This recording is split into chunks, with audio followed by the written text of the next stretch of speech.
Hi, welcome to Transitions. I'm Antoinette Zloty.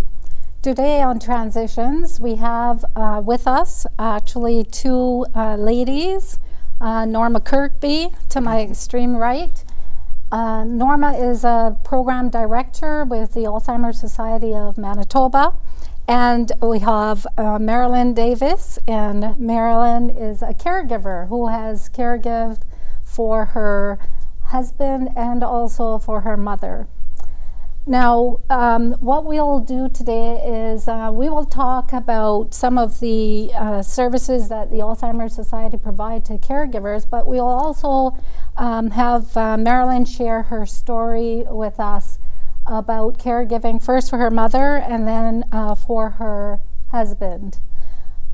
Throughout Canada, there are many patient safety and Alzheimer's Society organizations that are helping individuals who are caregivers. Transitioning for some people can be very smooth, and in other cases, not quite as smooth. And a lot of it depends on the kind of supports that individuals get. Now, what I'd like to do is I'd like to turn it over firstly to Norma. Maybe you could tell us a little bit about the Alzheimer's Society and the kind of supports that they provide to individuals who actually are caregivers. Well, the Alzheimer's Society is really pleased to be able to reach out to those that are providing care to a person with Alzheimer's disease or another form of dementia. We know that for people living with dementia, that there are typically a minimum of 2 individuals that assist with their care. There may be more at different points in their lives, but if we were to look across situations in general, they say there are always a minimum of 2 that assist. The thing that we know is that many people, when they come to caregiving for someone with any acute or chronic illness, come not having known all about that illness before. And so we at the Society are really pleased to be able to provide all sorts of information about the disease, about caregiving techniques, about system navigation, because again, lots of times the person's never interacted with the health system. And in the case of Alzheimer's disease, because a person may live anywhere from 2 or 3 to 10 to 12 years beyond the time of their diagnosis, their caregiving journey is going to be extensive and go through many progressions, many changes, many needs for different support. So, Marilyn, could you share with us your first encounter with the healthcare system, and also actually the transition that you went through first with your mom, I understand? It was probably over 20 years ago that I realized that there was something wrong with my mom and didn't know how to fit it all together, and I just kept looking at signs and talking to some friends, and then realized that she definitely would have some kind of dementia.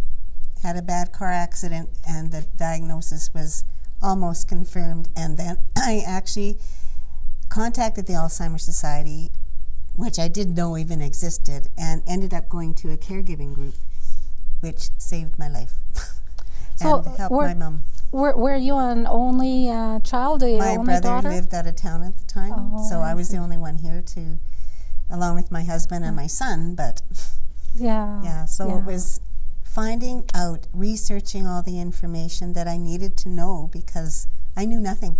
And if it hadn't been for the Alzheimer's Society, I don't know where I would have been. And then I could navigate, as I learned through the caregiving group, I could navigate the healthcare system, access the home care and other resources that we needed to make sure my mom was safe in her home.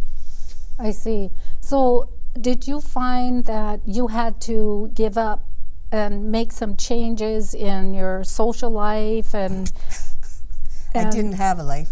I worked at the time, and that was almost a respite for me, because for 6 to 8 hours I'd be there, but it was the constant calls from my mom and it's raining outside, and what do I do? Well, sometimes I had to leave work, but it was basically me that had to step up and do it all. So did you meet Norma back then, or was Actually, that later it on? was at the time when Marilyn's husband Oh, I see. started to exhibit some of the signs of dementia Sure. that Marilyn and I Yeah. first met. Met? Oh, And we've been involved in assisting with information as she's faced the second journey of caring. Yep. So Can could you tell tell a little more about that? About that? Yeah. With my husband, it was both our second marriage, and I found that I had just retired, and it was a 24/7 all the time process. With my mom, because I worked, it was intermittently, with caregiving, that's nurse or home care workers. care, that yeah. So with my husband, I found it much more intense, and the type of dementia that Dave has was very rapid in moving along, and my mother's was not.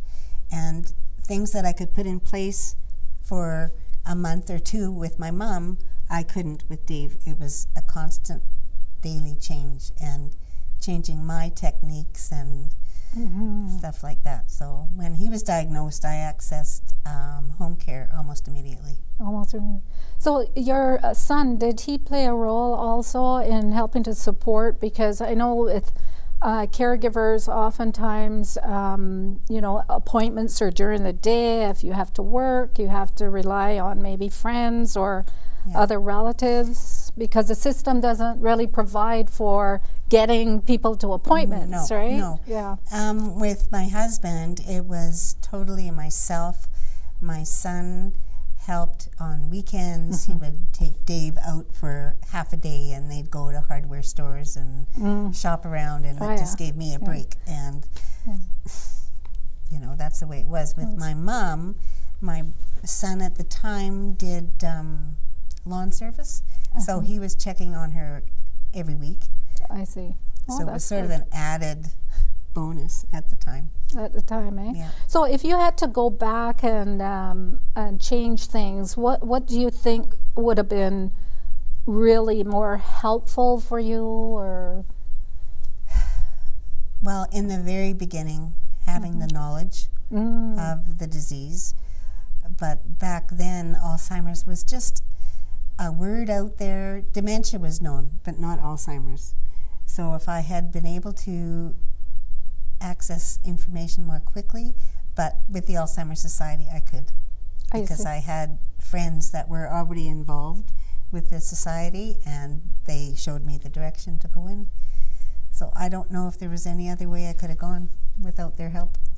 Well, it's really nice that you are sharing your story here with us today. And I was wondering, are you still looking after your husband at home, or is he placed in an alternate care facility at this time? He's in personal care home and has been there for 5.5 years. But I take a large part in being part of the team that is at the nursing home, because they can't speak for themselves, but they're still there. They're still in their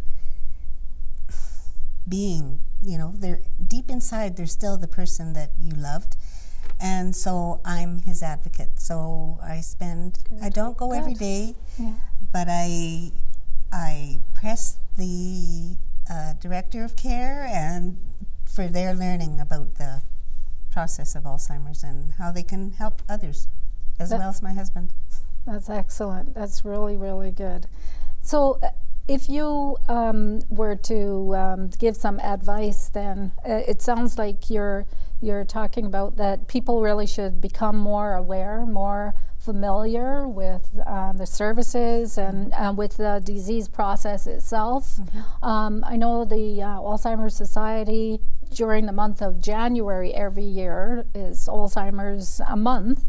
And then every March, I believe, there's a conference, so lay people can go to that conference. We really work to inform the public on a continuing basis Basis. about the warning signs of the disease, because it's really important that whether you think it's going to cross your path or not, that you know what the warning signs are, so if something starts to change in a person that you care for, that you can go, oh, that's significant, I should tell the doctor. So we really try and do that public awareness.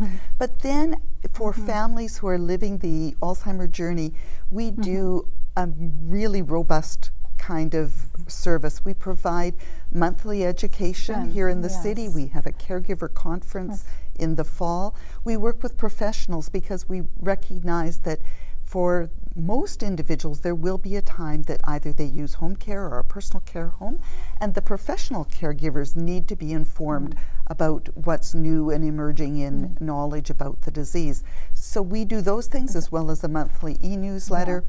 And then there's all the phone work we do. We're constantly responding to people who phone and say, what do I do today? This is happening. Well, you know, I think that the transition of caregivers to that sort of loving, caring people who can actually reach out and get other people part of that care team as well, and be receptive to people who might be working with the Alzheimer's Society or other organizations. I think that's great, because the transition can't be that easy for the individual either. And so I applaud you for what you've done and what you continue to do. I applaud the Alzheimer's Society and any other organization out there that's helping caregivers to actually make a difference in the lives of individuals who themselves have had to transition. So if there was one last thing that you'd like to say before we end there, Marilyn, what would you tell? To say to caregivers, take care of yourself.